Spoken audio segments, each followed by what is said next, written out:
안녕하세요. 연세사랑병원 신경외과 척추 전문의 김성철입니다. 많은 환자분들께서 허리 통증으로 병원에 내원하시면 주로 가장 궁금해하시는 게 주사치료 방법이 있습니다. 근데 이전에 주사치료를 받고 오신 분들 중에 정확히 본인이 어떤 주사치료를 어떤 방법으로 어떤 약을 가지고 치료했는지 정확히 잘 모르시는 경우도 많이 있거든요. 근데 실제로 어떤 주사를 어떤 형태로 어떤 방법으로 하느냐에 따라서 치료과가 각각이 다르고 또는 치료를 더 시도해 볼 수 있는 방법도 다양하기 때문에 오늘은 여러분들에게 척추에 관련된 주사치료란 무엇이고 어떤 종류와 어떤 경우에 어떤 주사치료를 했을 때 치료 효과가 좋고 환자분들께 도움이 될지 자세히 설명을 해드리도록 하겠습니다.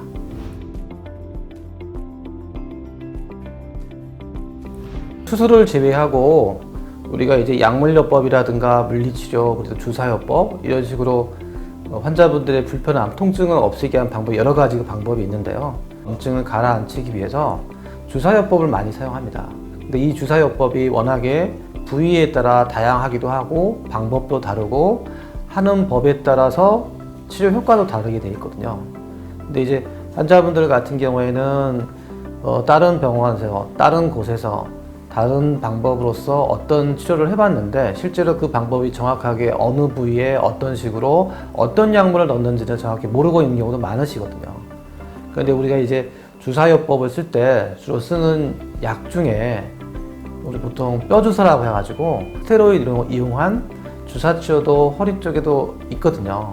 물론 이제 허리 쪽에 쓰는 스테로이드 제제 같은 경우에는 오랫동안 몸에 침착되는 부분, 부작용을 최소화하기 위해서 트리암시놀롤이라고 해서 하얀색 물약 말고 보통 맑은 용액의 덱사메타손을 주로 많이 쓰게 되는데요.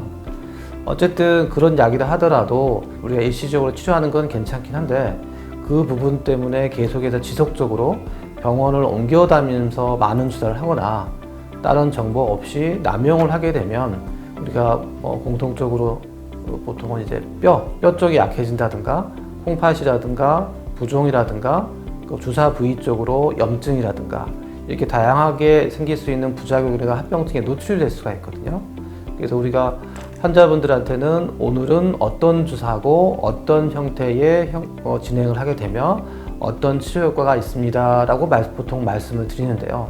그 부분을 정확히 숙지하여서 환자분의 통증 정도와 필요한 정도에 따라서 치료를 진행하는 게 좋을 걸로 봅니다.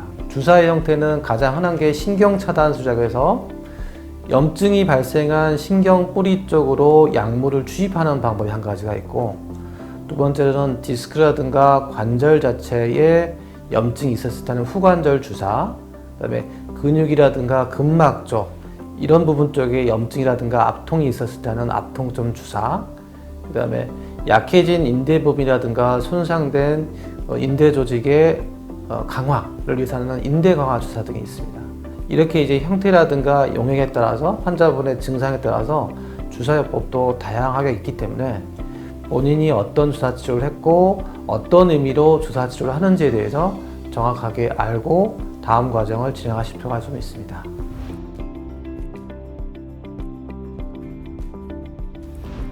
그럼 여기서 많은 분들이 궁금해하시는 거, 가장 궁금해하시는 거는 뼈주사 맞아도 되나요? 아니면 이런 스테로이드 오랫동안 맞아도 괜찮을까요? 여쭤보시는 분이 있거든요. 마찬가지로 아무리 좋은 영약이라 하더라도 과도하게 사용했을 때는 몸에 부작용이 올 수도 있습니다.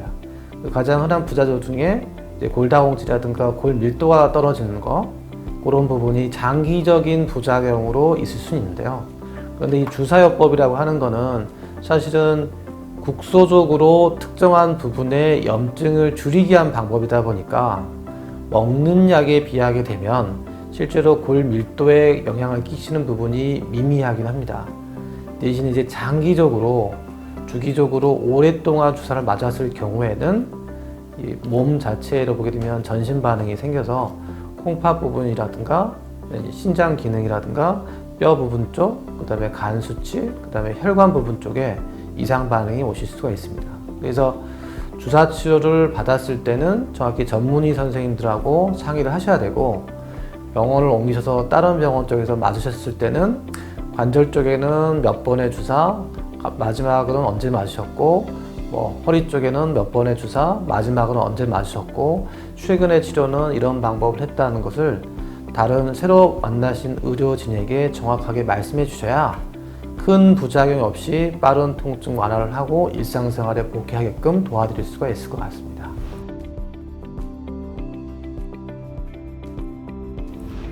자, 이런 이유로 스테로이드 치료라든가 일반 주사 치료법이 나한테 득이 될 수도 있지만 해가 될 수도 있습니다. 실제로 통증이 심하여서 꼭 필요한 경우에는 주사 치료를 하셔서 염증을 빨리 가라앉혀서 일상생활에 빨리 복귀하도록 유도하는 게 도움이 되고요. 보통은 단일 병변에 한해서는 급성기 때 염증이 심했을 때는 1주나 2주 간격으로 해서 2회나 3회 정도 주사 치료를 진행을 하고요. 그 정도 주사를 한 후에 남아있는 통증은 물리치료라든가 약물요법으로서 진정을 좀 시켜보고, 추가적인 주사요법이 필요했을 때는 보통 한 달에서 2달 이상 정도 지난 상태에서 간헐적 통증 정도를 봐서 진행하게 됩니다. 전체적으로는 동일한 부위에 1년에 3회에서 6회 미만 정도로 진행을 하게 되는데요. 그 횟수가 넘어갔을 때는 이제 약물이 몸에서 남아서 부작용이 생길 가능성이 많다고 보기 때문에 주사뿐만 아니라 약물이라든가 물리치료의 보조적인 요법을 통해서도 병행을 하게 된다고 하면 아무래도 주사 횟수를 줄이고 그런 주사 자체로 인한 합병증도 줄일 수 있는 방법이 될 것 같습니다. 마지막으로 주사요법이든 물리치료든 약물치료든 어쨌든 환자분들이 통증을 줄이게 한 방법을 사용하는 거기 때문에 혹시 건강상에 문제가 있거나 아니면 나하고 맞지 않는 치료가 있거나 부작용이 있는 치료가 있다고 하게 되면 그 방법만 고수하지 마시고 다양하게 여러 가지 주사 방법, 여러 가지 물리치료, 여러 가지 약제를 이용하셔서 치료하신다고 하면은 충분히 좋아질 수 있을 걸로 봅니다. 네. 지금까지 주사 치료에 대한 영상을 봐주셔서 감사합니다. 다음에도 좋은 내용으로 다시 찾아뵙겠습니다. 한 번 더 할까요? 네. 얘기를 했구나. 이 치료 부분 자체가 다시 할게요.